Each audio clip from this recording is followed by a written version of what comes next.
Now, like I said, this game was just lackluster, all right? There's not really much to take away unless you really want to dive deep into players like Kolek, McCullar, Diawara, guys who are not really going to play much, if at all, this season because, look, we got our starting 5, 6, if you want to include Josh Hart in that mix. You know, they even play Landry. They did not even play Landry Shamet tonight because they were like, hey, you play last year. We know what you can do. We saw you do some good things in the postseason. We would like you back here. So this is really just to get the new guys involved. Deuce McBride, you know, part of that second unit. Are you disappointed? Let me just go out this way. Were you disappointed with the effort of the second unit tonight? Because, look, man, they're supposed to be, you know, I saw it on social. Some are saying, hey, we're this like top-heavy team, man. And by top-heavy, I mean favorites to win the NBA, to make it to the NBA Finals, right? Potentially even win it. And there's the expectation that the second unit should go out there against a lowly team like the Washington Wizards, even with the second unit, and compete. And we didn't really get a great outing from Clarkson, McBride. Yabiselli shot well. Defensively at the 5, there's some questions there. But were you disappointed in what you saw from that second string tonight? No, I wasn't disappointed. When you put it like that and say because of the depth that they brought in this season and the caliber of players that were starting against these Wizards, you would expect them to go out there and smash them. If it was the regular season, I'd be disappointed that they let it get to a laugher early. It's preseason, dog. I'm not going to get too high. I'm not going to get too low. I don't really have too many agendas to push for preseason to make it interesting to go along with it, other than my slowly bubbling Diawara agenda. But past that, it wasn't really anything for me to look and indict the Knicks on. I'd say, yeah, you would hope that even at 50% effectiveness, they could smack that Wizards team. But then a lot of folks forget these are professionals too, and they got something to prove. And there's a lot of playing time going around for that Wizards squad. CJ McCollum, I forgot CJ McCollum was on the team for a second. He ain't even playing. So there are a lot of young players. Sar, I believe, didn't play either. So there are a lot of young players that are looking for run on that squad. So they're going to go out, and you get to play in the Garden with no stakes. It was a recipe for a blowout tonight. So I'm not really disappointed. I wouldn't want the team to get smacked even in preseason, but I looked at this more as, hey, all you guys like Shamet and Huckporti were hurt or illness. They were out with illness, right? So all you other guys, y'all trying to make the team, y'all trying to get picked up by Westchester, you trying to stay in the league by any means necessary. Here's your 48 minutes. Go out and make something happen. So I just look to see how the players will handle themselves more than anything. Trends, process, that type of stuff. I didn't really care about the result. I care about 16 in May and June, bro. I don't care about 1 in early October. I feel you. And I'm with you on that aspect where at this point in the season, the biggest thing for me is how are they performing during the regular season? Are the principles that Coach Brown is trying to implement, are they fruitful in the course of this journey getting to the postseason, right? Because the whole thing and why Tibbs got access saying, yo, we want to update the offense. And I was right there. I agreed. I didn't think Tibbs could take this team much farther, even though they took him to the Eastern Conference Finals.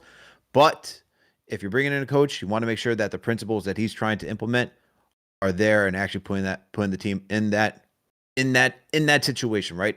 To compete, to be back at the ECF, hopefully compete for an NBA title. So that's all I want to see throughout the regular season, man. I know the first 20 games, 25 games is going to be, hey, we're all trying to still figure things out, implement this new system. You know, we're still waiting to see when Mike Brown's going to call some plays to show what we're working with here. We're still wondering on that, Mike. All right, please show us something soon. But look, I get where it's going, so I'm with you on. There's not really much to take away. My whole thing, though, if there's anything, the slight criticism of tonight is that for the second unit, just more effort. That's all I'm asking for, and I feel like between this game and the last game, it's just kind of like going through the motions. And I get it. There's a bigger picture, but still, like, these reps are still important based on what is laid out for the Knicks. Celtics, Pacers taking a step back because of injuries, right? You're looking at the rest of the East. The Cavs are the only team that is in your way. I don't believe the Cavs can take that next step. They got their own issues going on that side, but I'm just looking for them to, like, take it seriously, try to implement the principles that Mike Brown is bringing forth for this team. And that's why I want to see effort and just some sort of, like, competency, not to go out there and win every single preseason game. That means nothing, man. I'm a Jets fan, all right? I've seen a team win all preseason games and lose damn near every single game during the regular season. So I already know what it's like. And it's going, we didn't even win every single preseason game this time, but the way it's going, man, I don't want to see that. But anyway, you know, I just want to see a little bit more effort. But I think the biggest thing outside of that is people talking about Yabiselli at the 5. That's another biggest thing. So how do you feel about seeing, because that's the whole thing, right? They're saying, hey, you get this guy that you can play 5 out spacing with Cat, even have him and Mitch on the bench, have Yabu out there playing 5. You still keep that spacing. Offensively, I didn't think it was that bad because he was knocking down 3, so you could see it from there. Defensively, though, there's some questions. Of course, there's some questions. I do not think he was brought here to play the 5 full time. Yeah, he had to play the 5 full time because Huck wasn't in there. Huck would have been the 5 tonight and would have been starting if he wasn't sick. And I know he must have been sick that he was sick tonight because he had the open run, he had the starter position. You know, these are the way things happen. So it is what it is. Hopefully, you know, heal up to him. Hopefully he's good to go for Friday. I think you did get a sense of seeing why Yabiselli at the 5 full time is not a great recipe for success.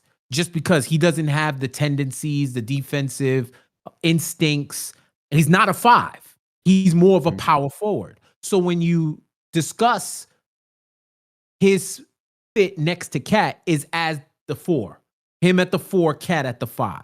Or if he's with Mitch at the 5, Yabu at the 4. You might be able to ski mask a minute or two here or there if you need to buy time for something else or give people a breather. But I don't look at this as an alarm.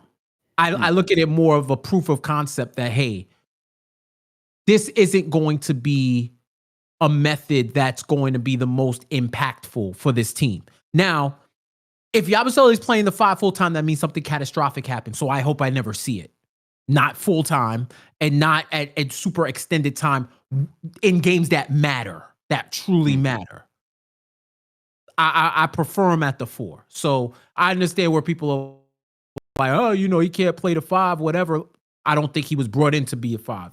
So I'm not really worried about it. Yeah, I think there's like that slight overlap that they'll use him at the 5. I agree with you that it's mostly at the 4 they're going to see him. And mostly he was brought in here to help, in my opinion, relieve Josh from having to play that power forward. And also just have another bigger body, right? Like a guy who can pass, who can drive, shoot, just more diversity, what we have on our bench. So I do think we're going to see him at the 5, though. I do think we're going to see like some small ball 5 just because I guess my question is like, how much are they actually going to use Huck, right? Because then are we going on 11? Oh, yeah, no, I hear what you're saying, but do you think it's going to be extensive time at the 5? No, I don't think it'll be like you like talk a about spot like minute here or there to give Cat and Mitch both a rest. Yeah, I see that. If the ultimate final form of this team comes to fruition, then Yabusele at the 5 means that they're going straight track meet on whoever they're playing. Second units is mostly going to be second units, I think, and backup players that they're going against. It's probably going to be a situation where the Knicks are up by double digits and they're going to be trading baskets at worst. So that's what I'm thinking about with him at the 5. That's why I'm not saying that we're not going to see it at all. I don't think we're going to see it as extensive as people think that would cause an issue, if that makes sense. I'm not really killing myself over this game right now, to tell you the truth. Preseason, bench was out, starters was out and getting rest. Area was sick, Mitch was sick, and I think we know who's going to be in and who's going to be out. If Shamet was out today with the illness, I think he's definitely got the spot locked up. I would be very surprised if they cut him. But yeah, no, overall, I'm going to say one thing. I've been an advocate for putting Deuce in a starting lineup for a very long time. And seeing what I saw tonight, I'm like, you know what? Maybe Deuce can stay on the bench for all I care right now. Until he gets that ball handling average up to 99. Sheesh. Well, how But do you yeah, feel? no, it was very inconsistent though. And Mike Brown did say they're still reading, reacting. I do expect them to have some play sets though installed before the regular season starts though, as time goes on.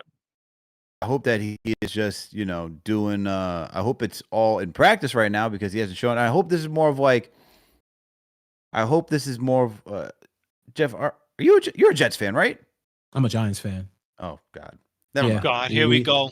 Yeah, Here we listen, hey, man. It once was dark, but I've seen the light, and the light is bright white. Oh man, my guy, yo, Scatterbull's here for a good time, not a long time. That man is CTE with a helmet walking. Do you remember Tony Sperano? Yes. Yes. So you remember? So when he was on the Jets, he talked about keeping it vanilla during all post preseason, so that way no one knew what was going to happen. I hope that this is going anywhere like that, man. I hope you're not trying to keep it vanilla. And that's a yeah, pull. please, That's a please, pull. Wow. That's That a is pull a please right don't there. do pull. that. That is a pull. But no, I'm not really worried about this preseason game. Like I said, it's preseason. Wizards can beat us in the preseason. I don't care. Just smack them around in the regular season. That's all I care about. But I will say though, they got a good young squad. I'm definitely going to be keeping my eye on them. When the regular season starts, because I think they could be a good playing team. I don't think they're going to be tanking this year. I think they got a young, athletic team. You know, I know they're going to get bounced around a lot in a regular season, but I definitely expect them to be in a player team. So that way we can have that first round pick to ourselves if it gets converted for next year. For Yeah, sure. But yeah, no, the game wise, if there's a lot of takeaways from it, Yabu's not a 5. That's one thing that's clear. And I saw Mike Brown pull Yabusele to the side and tell him what he wants to do and stuff like that, etc. Which I like. You always want to see a coach talking to the players, trying to guide them on what he wants to do, etc. So seeing stuff like that, trying to keep the morale up. But at the same time, though, I did see his press conference. He called out the players for not bringing enough energy and stuff like that. So he is holding the players to a higher standard, whether if you're a starter, whether if you're a bench player, utility player, don't matter. He will hold you accountable. So yeah. that's a bright side to see, at That least. and you He's want to taking the see that from a preseason a lot coach, more seriously. Yeah, and you want to see I that. never saw that from Tibbs. I mean, Tibbs was always about protecting his guys, but this is something that I spoke about with James Ham, who covers the Sacramento Kings. Has been doing it for about 15 years. So he talked about how Mike Brown is going to call out his players in a tasteful manner, where it's like, yo, I'm going to hold these guys accountable because look, sometimes you got to bring it to light because if you do what Tibbs did, then we may see guys have like not necessarily to the extent of like a Julius Randle where you're just like you kind of go off the deep end and like start slapping laptops out of people's hands, Oh, but I remember that. Holy you know crap. what I How mean, long like ago was you want to that? be able to hold these guys like accountable to their professional, like to a professional standard where they go out there and compete and they improve on what they got going on. But Yuri, before I let you go, man, what about the Josh Hart conversation that Jeff and I were having? Do you think he's going to be able to adjust to his new role coming off the bench? Or do we have too much depth on this team that it may cause an issue like we saw when we had Dante, Quickly, and Grimes on the team? No, I don't think it's going to be a huge of an issue. I've seen Josh Hart advocate to go himself on the bench last year when it came to Boston. Matter of fact, we actually learned that Josh Hart was supposed to be on the bench even before the Boston series. Remember, Josh Hart wanted to go back to the bench when Mitch was in the starting lineup. Tibbs never pulled the trigger on it until Josh Hart went to Tibbs personally. You got to keep that in mind as well. Josh Hart is a team player. He's a selfless player. Mm. He'll do any role, no matter if it's starting or coming off the bench. He's done both. Does he have an ego a little bit to himself? Absolutely. Because if you were a star last year and you had numbers like he did last season, you would have an ego too about coming off on a starter and telling yourself you're a starter, which I do believe Josh Hart is a starter, but he's more relegated to the bench role, in my honest opinion. But the fact that he can do both, start and come off the bench, I think that's a double-edged sword you can carry. Because we've seen Hart as a starter, brings a lot of great things, up tempo, fast pace, can shoot the three ball without the splint on his finger. And on the downside, we've seen Josh Hart body collapse on him. Remember, his mind was not in it in a Pacers series, playing all those minutes, 48 minutes. His mind was there, but his body was not. Mm. On a bench, we get a lot better Josh Hart.